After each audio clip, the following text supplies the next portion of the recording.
Hello, screenwriters, and welcome to Writing for Screens. Today's episode, Ask Me Almost Anything, starting with the question, can a script work with some unusual element that doesn't seem like it will work?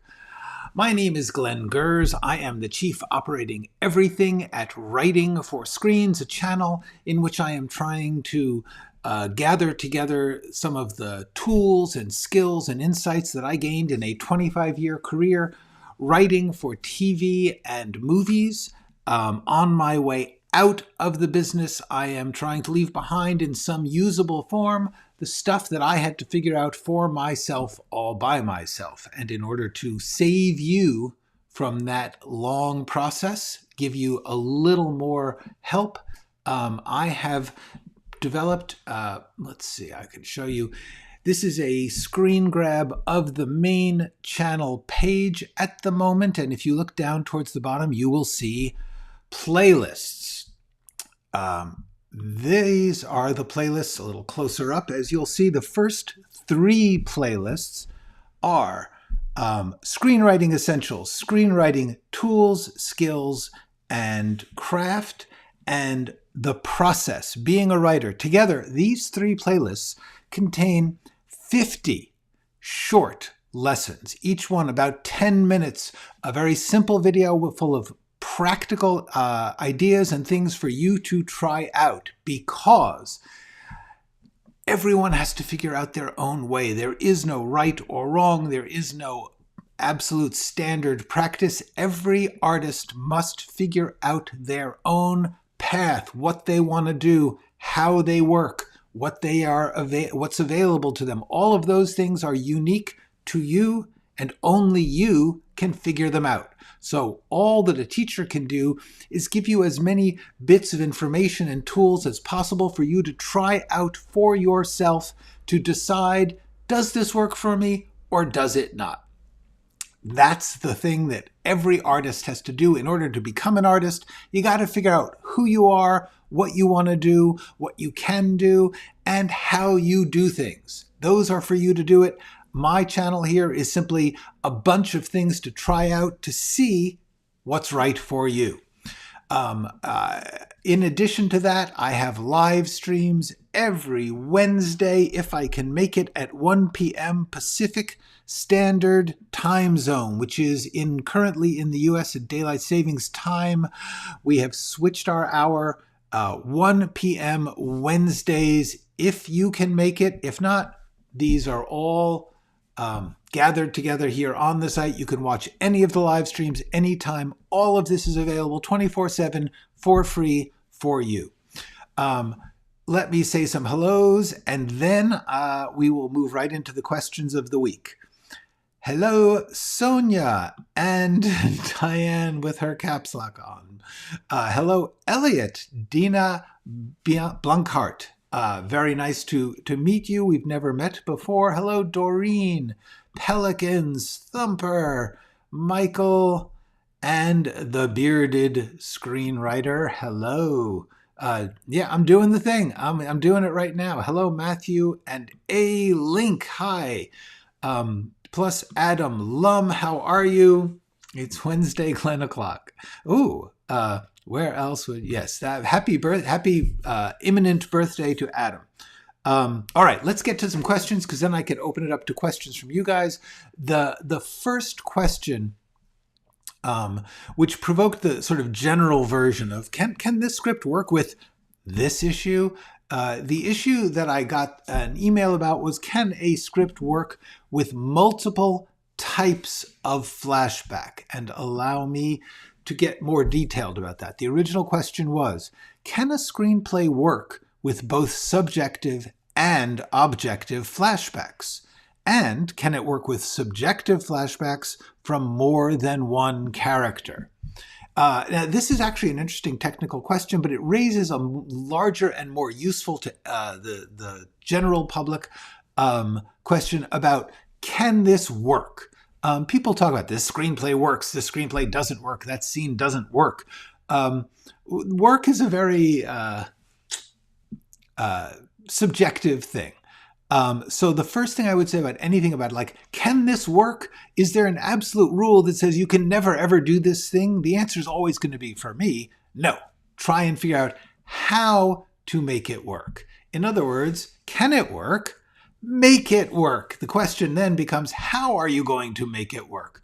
And the way that you make things work is you look at the specific dangers or problems or pitfalls, whatever it is that you're worried won't, quote, work. And then you try and come up with a specific solution to that problem. In other words, in this issue about flashbacks, the question is, suppose you have a script and some of the flashbacks are from one character's point of view in the way they perceive things. And then you have other flashbacks which tell you the way they really were. Could it work with subjective, where different people are remembering the same thing different ways? The answer is absolutely yes, if you figure out what the possible problems are with it. To me, the problems seem to be that you want to make sure that the audience isn't confused as to what's subjective and what's not. Like if somebody is remembering things the way they remember it, and then someone else is, or the film itself is going to show you how it actually happened, that can be done. You need to figure out how to communicate to the audience when something is one person's memory and when something is not. There's lots of different technical ways to do that. It could have a little bit of voiceover from the person or be told from them. Start with a close-up of their face. I don't know. The main thing is, for any mechanical, technical, aesthetic problem that you have to figure out your way of solving it. And that way may or may not be, easy to understand. It may or may not be popular, but it will, quote, work in the sense that if you can figure it out to your satisfaction in some coherent way that you believe works, then it works. Not everything works for everyone. In fact, nothing works for everyone. So the biggest part about anything like this is learning to live with the risk. Making art means making choices. If you say, I'm going to do something with a complex series of different types of flashbacks, you risk the danger of losing some of the audience that doesn't care to do complex. On the other hand, you may get more regard from the people who do. So the issue is, everything that you do, you're going to be making a choice. That choice has a risk. It has a price that you may have to pay. You have to simply get comfortable with living with that consequence. So that is just the main thing I want to talk about, is when somebody says like, oh, can I do that? Can I do a movie backwards and forwards like Tenet? Can I do almost all things have been done in some way or another. If not, your task is, how can I figure out how to solve the problems of doing this thing I want to do? Multiple types of flashback actually does seem quite doable. I believe Rashomon is a collection of different flashbacks from different people's subjectivity. So the answer to that is, the most important thing is, how are you going to make it work, considering the problems that you have to figure out? This is why I'm even thinking it won't work. There's a problem, a potential of the audience being confused, of it being too much information, whatever it is that you see the problems being. That's what you have to do to solve the issue of, can it work? There is no absolute, that can't work. However, the other question is, can it work not just for you and the audience? Can it work for the business? Can it be commercial? Can it be popular? Can it be accepted by studios or networks or whoever's going to pay for this thing? Who the hell knows? That's a whole other question. That is a narrower set of rules, but those rules are constantly changing. At a certain point, people were like, comic book stories don't work. They never work. And then all of a sudden, only comic book stories work. So therefore, you have to look around at the moment.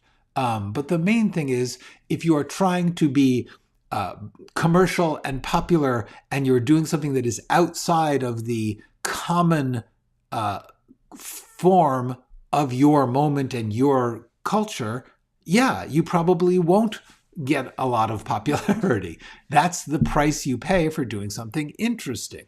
That's a choice. You make that choice, you try it. You never know. Sometimes the most daring thing is the thing that turns out to be the new popular thing. So can it work? Sure, maybe. Okay, gonna just say some quick hellos. Hello, Feng. I got a couple of your questions in here today.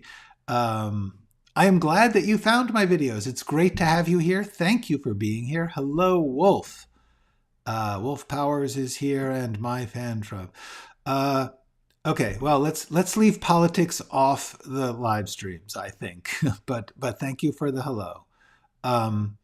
So Ricky is asking along the lines of that last question, are there some things you shouldn't try to make work? I don't see it. I don't think so. The idea that there's something that's completely forbidden, you can't do that. For me, can you do it within the business and the culture that you are working within? Maybe not. I don't know. That's a constantly changing thing. The answer is there anything that absolutely could never work and should never even be tried? I believe no. Sanchez Pablo says, The Godfather is so awesome, it worked for everyone. Unfortunately, this is not true. Some people find The Godfather boring. Some people find The Godfather, not that interesting, not that original. There's lots of people who don't like The Godfather. I remember when E.T. came out, I was just starting to try and work in screenwriting, and the producers I was working with were so excited and mind blown by E.T. because of its popularity. And they kept saying, this movie, everyone loves this movie, which is just not true. E.T. is a lovely, popular movie, but I don't really like it that much, and I know a lot of other people don't too. Nothing is universally popular. Nothing. Hello, Joy. Nice to see you. Next question. So our next question here is, should I move far away to take a dream writing job? I got an email, and the person said, I've been contacted by a producer in another country, far away, who is actually starting a TV series and was asking if this writer would be interested in moving to the other country to work on this TV show. So working on a TV series is this writer's dream job. On the other hand, leaving behind the life that you've got to go to a whole other country for who knows how long, that's a big question. Should you do it? The answer with any question like this, just like with the last one, is what's your specific situation? Are you married and have a family? You would be pulling your kids out of school. Would you be leaving your family behind for 8 months at a time? Do you have a home that you can't sublet, that you'll have to give up that is very, very valuable to you? All of these things are things you need to figure out. But the most important thing you need to know is make sure the offer is real. This is the biggest problem with our crazy industry. The entertainment industry is full of people who talk about things maybe happening, or even say, this is going to happen. I'm going to make this movie. We're going to get this done. Without a signed legal contract, it's just talk. Even with a signed legal contract, you would be amazed how much things fall apart constantly. Things are constantly changing, and people in the business, they just like to say stuff. They just like to talk about things they want to have happen, and they very often say it in terms that make it seem like they are committing. They are not committing if they do not give you a signed legal contract. So do not move anywhere or do anything for any job that is not a legal job offer. Then you have to figure out the deal. Like, is it a 7-year contract? Is it a 6-month contract? Those would change whether or not you should move. Because if you're moving for 6 months and you don't even know if the show is going to continue past that, you don't want to get rid of everything you own and move. You want to see if you can do a 6-month travel and then come back. If you want to change at the end of the 6 months, maybe you will. The most important thing about questions like this are, remember to put it in the context of your reality, not in terms of what people promise, but in terms of what people concretely are offering. And then you have to decide what that is worth. Never make huge decisions based on what might come if things go well. Be prepared for if things go badly. That's my advice on that. Okay. Matthew was bored by The Godfather. I was not, but I understand. The problem with Save the Cat is the belief popular films can be reduced to formula. Yeah, I would not say that's just Save the Cat. That's most teaching of the entertainment industry. Most art forms within the entertainment industry are presented in terms of a formula because people are desperate to try to figure out the secret of popularity, which if anyone could figure that out, they would have, and the world would be full of whatever that thing is. Which kind of brings us to the next question. Someone told me about a writing coach who is charging $2,500 to look at your script and give you advice. Is it worth that? What are they thinking? I believe the original question was phrased as, are they the god of screenwriting that they would ask you to pay that much for that advice? This is another thing about this very, very strange industry that filmmaking is embedded in, which is a business, the entertainment business. The thing about the entertainment business is that the rewards are huge. In other words, when something is a hit in the entertainment business, it is probably better than most other businesses at bringing in huge amounts of money. The thing about that, of course, is that is not unlike winning the lottery. In other words, for every one huge money-making hit, there are hundreds and hundreds of things that don't make any money. And yet, because of the possibility that something may hit that big, the entire industry is constantly flooded with people essentially gambling, putting down money in the hope that that will happen. That money is grotesquely inflated. The writing coach who's charging $2,500 for coaching service, they are in a form of the business where writing a script could bring them $200,000, $500,000. There are people who make $500,000 to write a script. When you are in that circumstance, you lose contact with what things should be worth because you feel my writing is worth this insane amount of money. This bizarre little bubble that people who are working in the entertainment industry means they start to scale everything to that. They'll buy a house for $6 million. They'll buy, $30,000 shoes or something. It's very, very strange. There are certain industries, the financial industry, certain other industries, where the scale of income is so high that they lose their sense of value. And that's just bad. So the answer for me is, I suppose if you had $2,500 to throw away, but yeah, that's no. Writing advice should not cost $2,500. I know that there are some places that charge like $750 for a course, for a class, multiple meetings of a class in which you are doing work with the teacher over the course of months. Yeah, that might, when you break that down per hour, that teacher is giving you a fair deal. But is any writing coach, and I know some people who try and charge that much. No, I think it's too much. I think it is a part of a problematic system, a set of ridiculous gambling stakes. So I would say just try to don't pay. Try not to pay for writing advice at all if you can help it. And certainly never pay anything that you can't afford to give away and not get back. That's really the key. All right.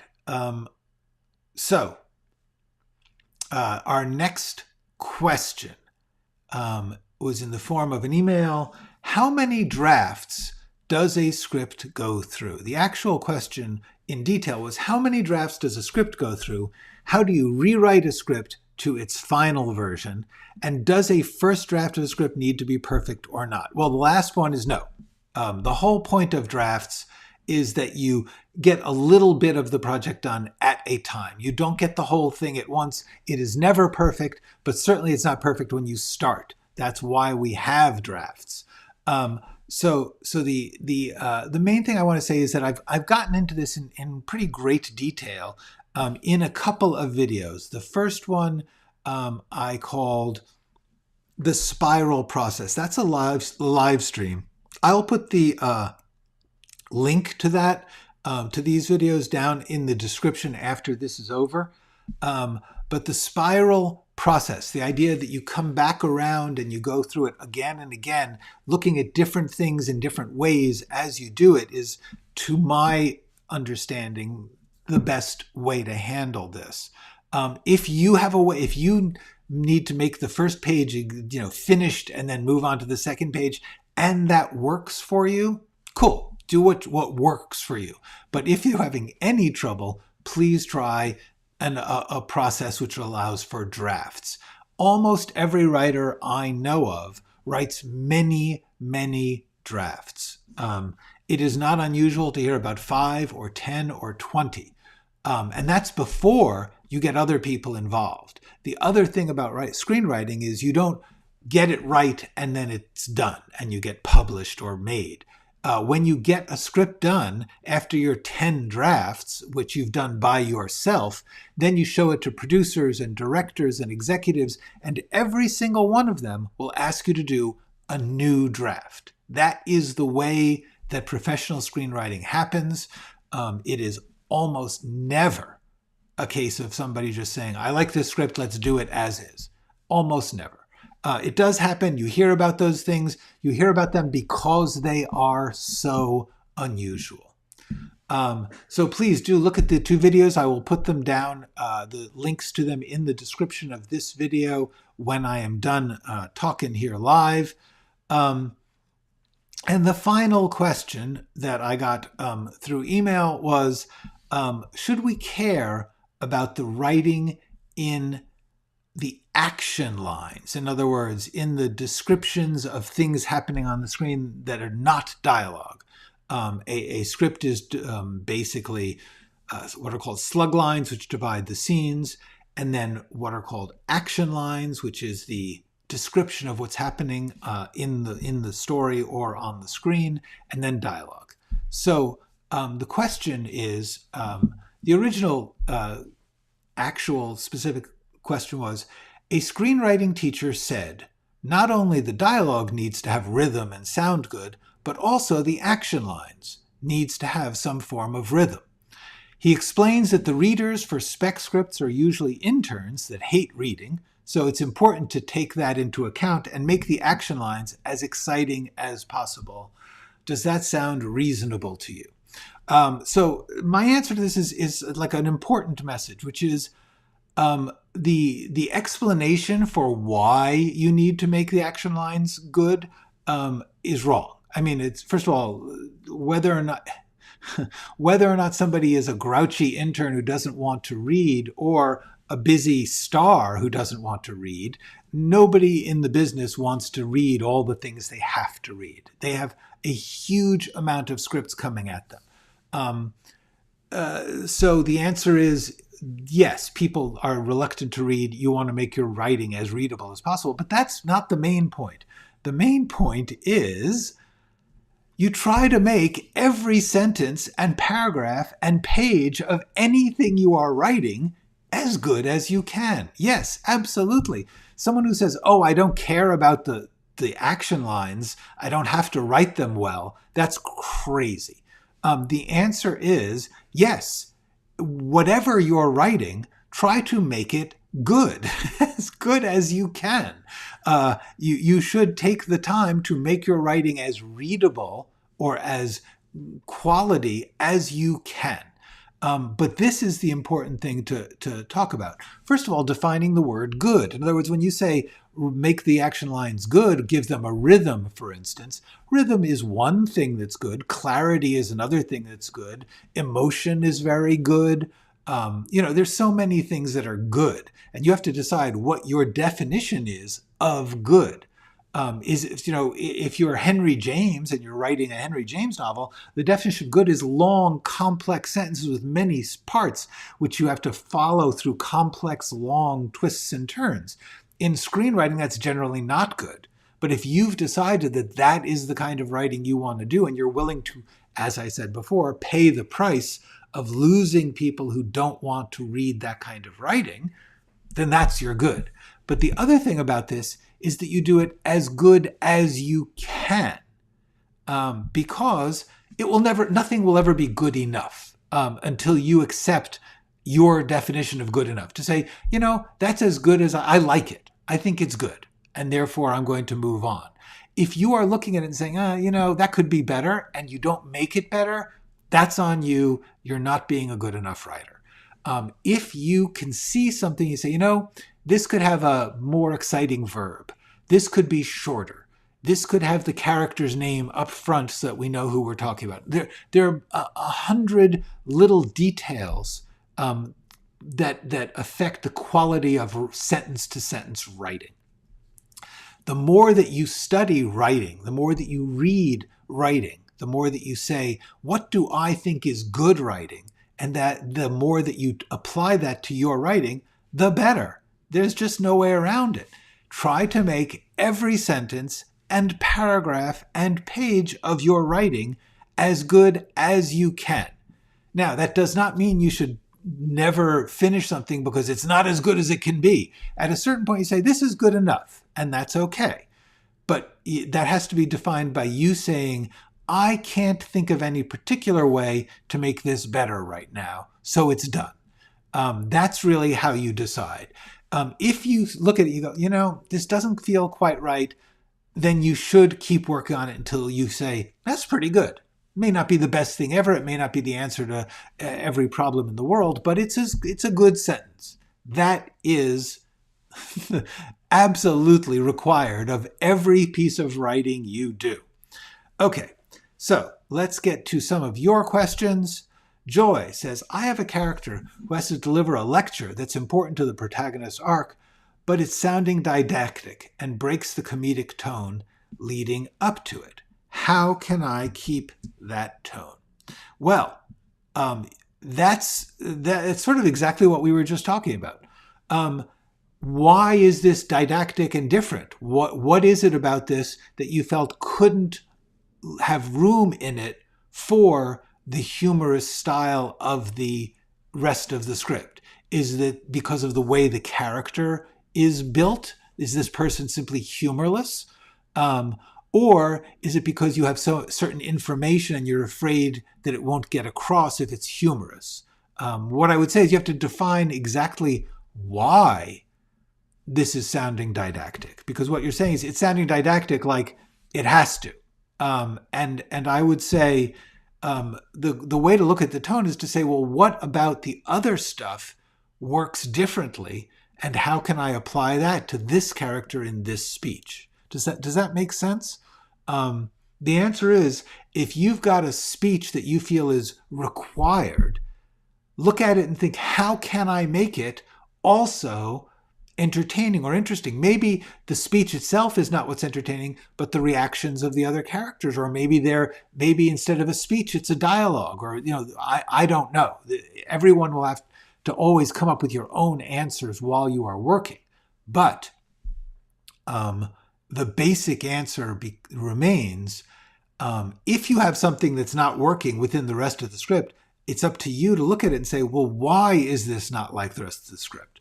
And if it's the attitude of the person, and if that attitude is required, like that person has to be deadly serious, then see if you can just make it shorter, or see if you can show how the funnier people are handling it.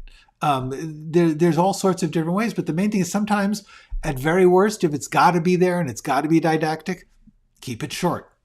Break it up. Who knows? Matthew says, there are so many helpful books and videos these days that there's no need to pay for a writing coach, in my opinion. Mostly, I think that's true. Sometimes if a writing coach is reading your work and specifically talking about your particular things that you may not see, that can be helpful. But I agree that if you can't afford to pay for someone like that, don't worry about it. There are indeed so many books and videos. Everyone's different. Some people need to do it as a dialogue instead of just reading a book and transforming it for themselves. Hello, Doxyloop. Hello, I hate Jackie Chan. I think the best teachers are the ones that tell you these are just tools, not formulas or rules. Well, clearly I think that because that's what I tell you. Yes, please. I'm not sure what that refers to, Joy, so we'll talk. Let me know. What do you think of Werner Herzog's self-taught filmmaking boot camp? How can we get into the 20 accepted students? I don't know anything about that, so I don't have any thoughts about it. As to how can we get into the 20 accepted students, I don't know. I don't know anything about this. It certainly sounds like a good thing if you can get, but it also sounds like a thing that only a very small number of the people who want to do this are going to get to do it. Matthew suggests picking 3 of your favorite films and read their scripts. Yes, absolutely. Analyze what makes them work, understand their structure. It is certainly a good idea to take art apart, as I have said in one of my other videos.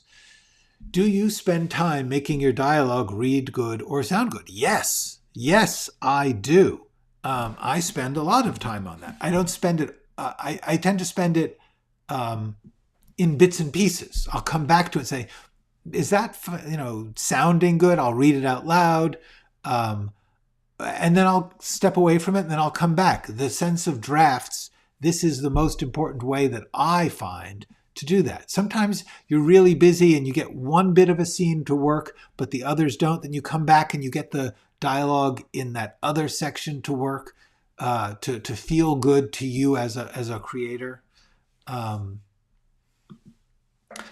Ricky has a suggestion for Joy. Could you insert thoughts by the audience listening to the lecture to keep the? Yeah, there are many ways that a lecture can be made interesting. It can be made interesting with slides, with visuals. Who knows? Okay. Germany Football Rock says, I have joined a screenwriting class that is extremely affordable, $400 monthly subscription for 3 hours of class every day, full of screenwriting exercises and drills. That sounds good. I'm glad that you found that. Those are out there. If someone is charging too much, the answer is either they are scamming or they are simply out of touch with reality, and you can just organize or you can decide what to do with it as you will. Okay, so maybe it's in a funny setting. Yes, that helps. Yeah, if it's heavy information, the question becomes, why is this heavy information in this lighter piece? And what about it? Can it be broken into smaller pieces? Can it be presented between 2 funny characters instead of from one didactic lecturer? Try and go, as you develop as a writer, collect things you've seen in movies in your mind that like, oh, that's a cool way they handled getting information across. Oh, that's a great lecture scene. I really like that lecture. And try and figure out what about it you liked. As Matthew said, take the things that you think are good and analyze them, break them down, try to make them work. Okay. Why does legendary Akira Kurosawa love to change the point of view to another character halfway through the story? I don't know the answer. I don't think that there is necessarily a why. The answer is that's what he likes. He feels it. He somehow feels that it gives more depth and complexity. Maybe he gets bored. I don't know why. I know that he does it, and it's sort of cool. And the answer is, if you really want to know why, you probably should try and find interviews with Kurosawa to see what he says about it. I'm working on a script with a Chinese physicist and her traditional Chinese characters. Her traditional Chinese parents. So you're saying that you're working on a script with those as characters. Is there a good approach to writing characters that are from cultures that are distant from yours? This is a complicated question. My answer would be learn, research, study, experience, explore. Spend as much time as you can trying to listen and learn, watch videos of people who are like your characters. If possible, go to talk to people who if there's a community, try and visit it. Try and spend time. If not, try to do research articles or interviews with those types of people. If there are books about that or documentaries, whatever the topic is, spend time trying to honestly understand the culture you are trying to portray. You can't represent all of it. You can't represent any of it, but you can depict. And you want that depiction to be based in the authentic thing, not some stereotyped version that was in other movies. That's the main thing you want to avoid. Okay. I'm in the 7th edit of my 88,000 word latest book, determined to do it with a light heart, grace, and physically healthy way. I'd love it if you share a few words to the best way you found to edit. Well, let's remember I did indeed do a whole video on that called rewriting. Rewriting, editing, it's the same thing. My main answer is, once again, it's also this, the spiral process. The answer to me is always think of it as a thing you're going to do over and over again so that if you get, sometimes, especially if you're working on a long work, if you're working on a book or even a script, it's long, you can't do the whole thing in one shot. So therefore, you are going to do it in pieces, and you are also going to get bored sometimes. You're just going to get bored of one part. And so the answer for me is stop doing that part, switch over to another part, and the more that you go through it over and over, it takes the pressure off, because whatever you're doing at the given moment, it's not the end of the world. You have other chances to get the things right. So if you've got a scene and you only get a little bit of it right, but then you come back later and you, with that in mind, you tend to be able to get the other parts bit by bit. That's the best way I know. What's the transition to use to highlight flashbacks or memories on a script? That depends. There's no this is the only way to do flashbacks or memories. I did a whole video on flashbacks, but the here, let me see. Hold on. I will put there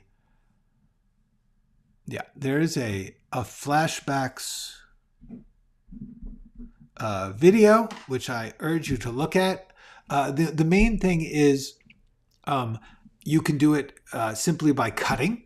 Like you're in one place and usually you're looking at a character or the character is talking, and then you cut to the memory or the flashback. Sometimes they do a dissolve or a fade out or something wipes the screen, or who knows. There's so many transitions. There's no rule about it.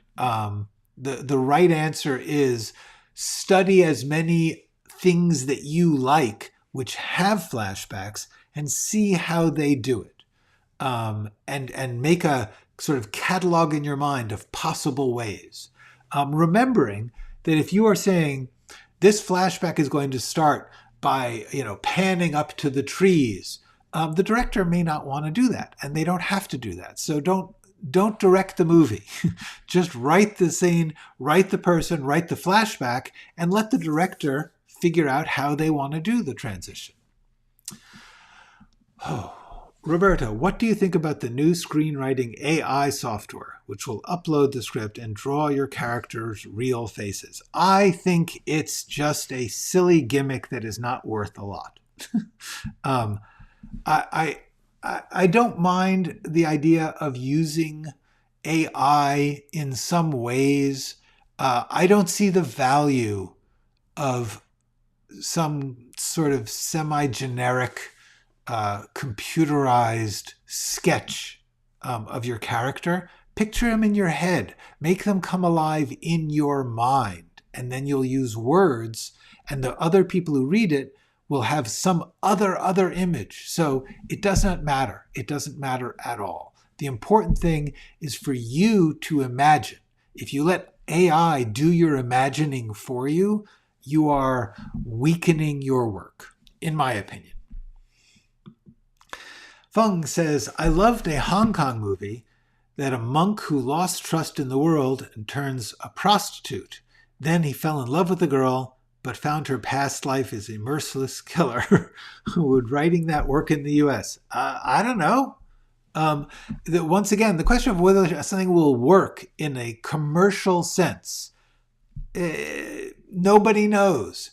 You in general, the business believes that what is currently popular is what works. A story about a monk and a prostitute who's a merciless killer, it's got elements that certainly seem commercial.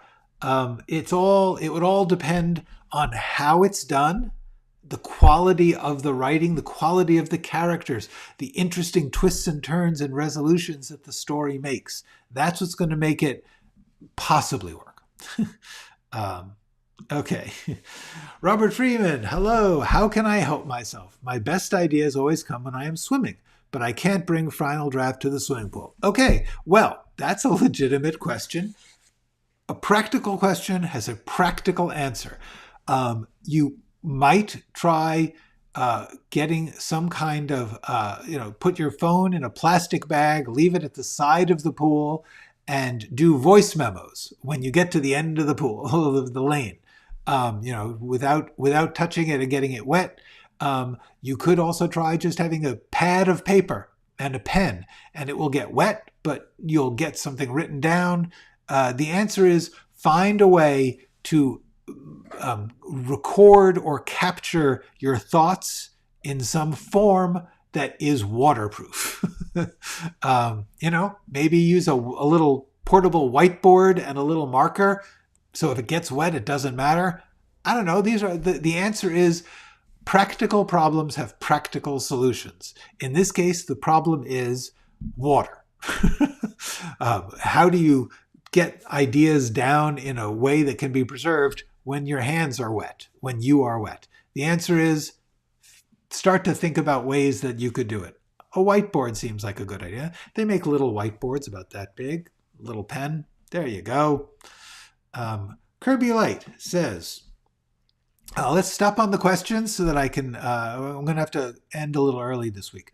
I watch every week, but can't be here live due to work. But I wanted to take a moment to ask you, what does it mean when someone says your script is contrived in your experience? That's a very good question, Kirby. I'm sorry that you can't usually be here. You can, by the way, everyone, you can always email me or through the, hold on, let me show you. Contact me.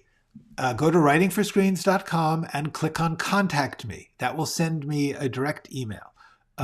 Okay, so as far as what, if somebody says your script is contrived, generally contrived means that they feel like the action is not convincing. In other words, that something is happening because the author thinks it's cool to have that happen, but the characters or the situation are not believably following those paths. Contrived tends to mean something coincidentally falls into the lap of the hero when they need it.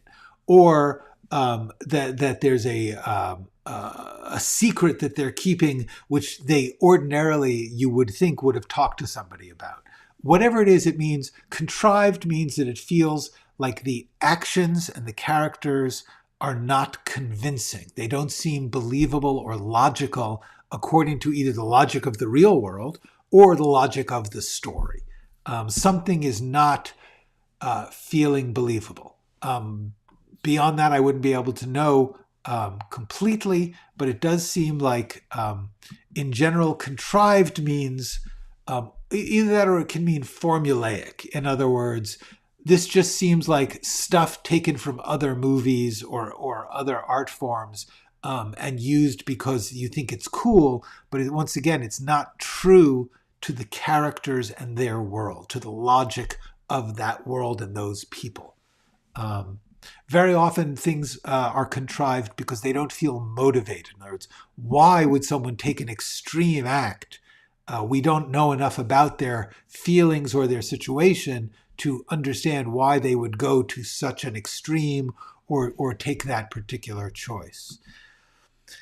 Hello, She Breathes in Gold. Yes, it is nice. I am glad you're here. Thank you, thank you, thank you. And thank you, Jakia. It's nice to see you too. What do you think about your fellow screenwriting educator YouTubers uploading a video to teach us how to breathe as a screenwriter? It could be good. There's no reason why not. Certainly breathing and meditation. David Lynch actually wrote a whole book called Catching the Bigger Fish, I think it is. But he's talking about the influence of meditation, breathing, on his art process. And it's a good book.